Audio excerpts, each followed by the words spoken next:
Your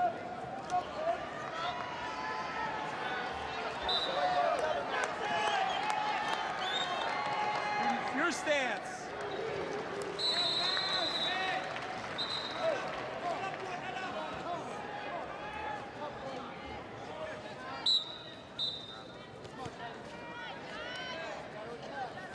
So we go to 2:20, our final match. And this is Travis Schmeling here for Latrobe and Justin Rose for Franklin Regional. Schmeling a junior at 19 and 13. Rose a senior at 8 and 10. Schmeling 20 and 12 last year, sectional third. 39 and 25 career record. Rose 11 and 16 and 4 and 19 the last couple years. Headlock for Justin Rose, trying to end this on a positive for the Panthers. Schmeling rolls through. So 2 and 3 and a reversal for Schmeling to make it 5-2. Well, Rose with a slow motion headlock gets Schmeling on his back, but Schmeling rolls through with it to gain control, but not before giving up the takedown and 3 near fall points. What time now running for Travis Schmeling? Jim, you were telling me a little story about how last year, right after we did the individual tournament, you had a chance to fly out to nationals and actually had a kind of unique companion sitting next to you on the flight out. Well, of course, Franklin Regional, Doug, you can't say the word Franklin Regional or think of the team Franklin Regional without thinking of Nico Megaludis. Nico Megaludis, of course, a 3-time PIAA champion, high school record of 170 wins and 1 loss. I sat on the plane, and on my flight from Pittsburgh out west for the NCAA Division I championships, who sits next to me but Nico Megaludis' father, Dan. And he and I had a great conversation. We talked the entire time, and I got to tell you, I walked away from that, I thought very highly of Dan Megaludis.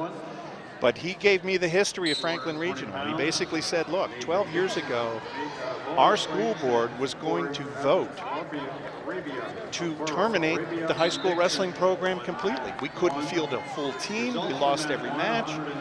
And he said, he and others got together and they basically packed the meeting. And he said the school board was completely ill-prepared for us. And they voted to keep our program.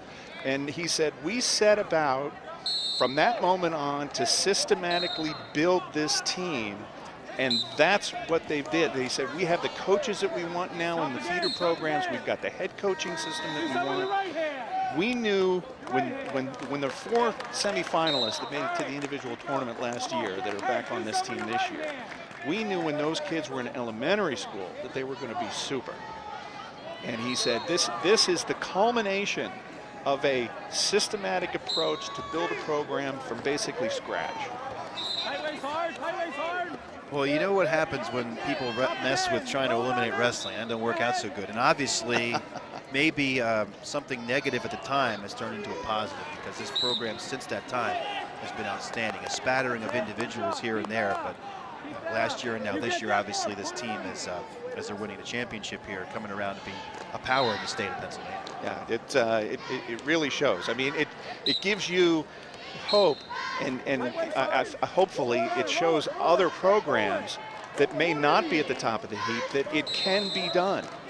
And again, Dan Megaludis made it abundantly clear. It wasn't just him, it was a group effort from the boosters and the parents and everything else involved.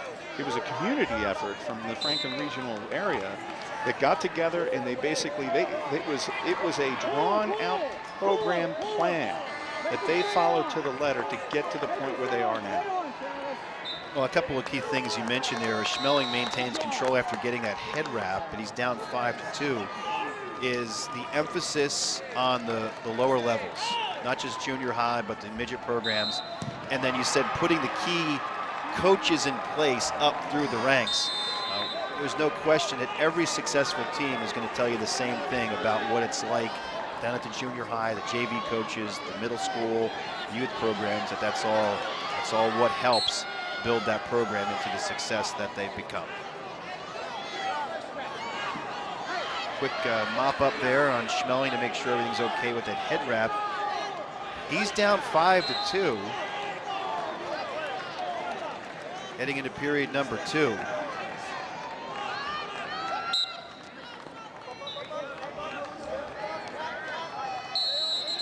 Justin Rose, that headlock as Schmeling earns the escape. Gave him the 5-2 lead, at the time 5-0, as the Panthers are trying to end this team championship on a winning note. They're up 34-23. This is our final bout.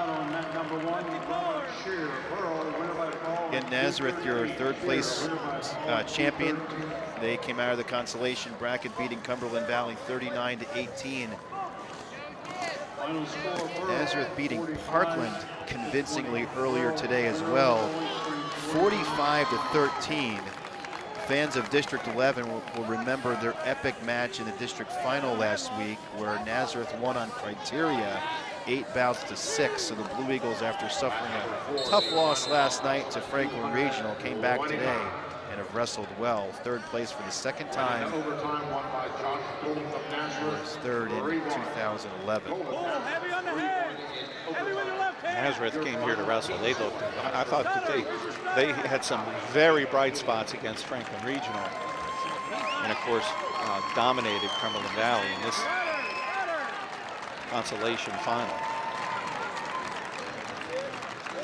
Here's Schmeling in. Schmeling in nicely with a nice double leg takedown. It's the 14th takedown this afternoon for the Wildcats. That ties it 5 apiece. Latrobe looking to at least win 6 here.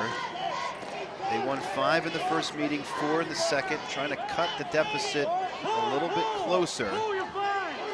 Down 11, 34-23 in the final bout. Keep doing it. Keep pulling. Stay in the draw. Keep pulling. Stick around again for our coverage coming up right after the PIAA Team Wrestling Championship final. Reynolds and Bethlehem Catholic for the second consecutive season meeting in the 2A Team Championship. And we're tied at 5 after 2.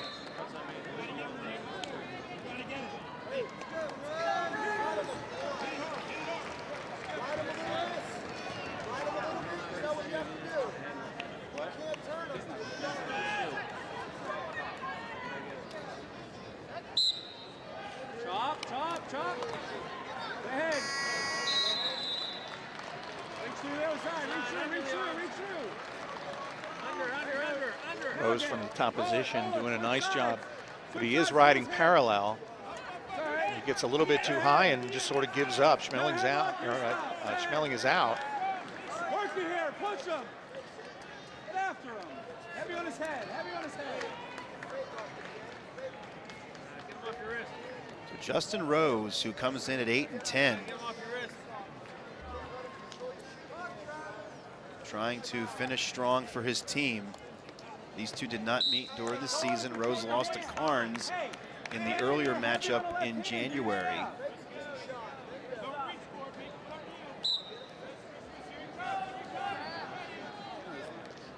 Rose leading by a point. 1:12 to go in the final period.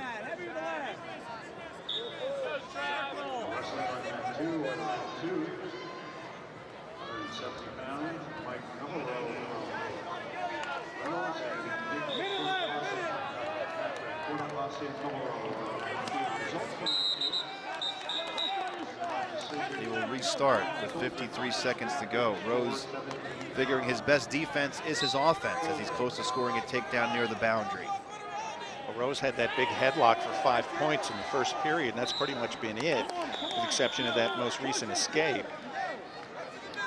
Schmeling had that nice double leg takedown earlier in this period. Franklin Regional looking to be the third consecutive team from District 7. Of course, that was a given with these two teams wrestling in the finals, with Ken and Mack winning back-to-back years.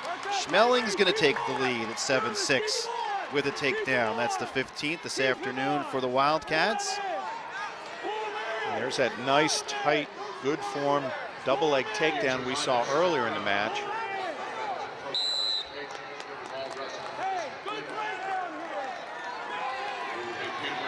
Panthers will be the third different team to win a District 7 AAA team championship. Connellsville and Cannon Mac are the others. We mentioned this in the open. This is the first time we've had 2 District 7 teams wrestle each other in the AAA championship. And Rose says we're not done yet.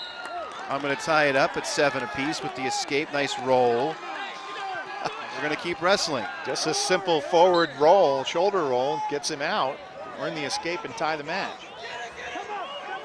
He's going to work that headlock again. He's got 4 seconds Got left. it. At the buzzer. At the buzzer. Our match is over. I don't think we're going to get back points officially, but how about Justin Rose? He gets a nice headlock takedown to win this one 9-7. And it's a 37-23 final for the Panthers of Franklin Regional. That was their 27th takedown, and he does it with style at the end. We will step aside and come back for our medal ceremony from the Giant Center. There's the Panthers, your 2014 AAA team champs.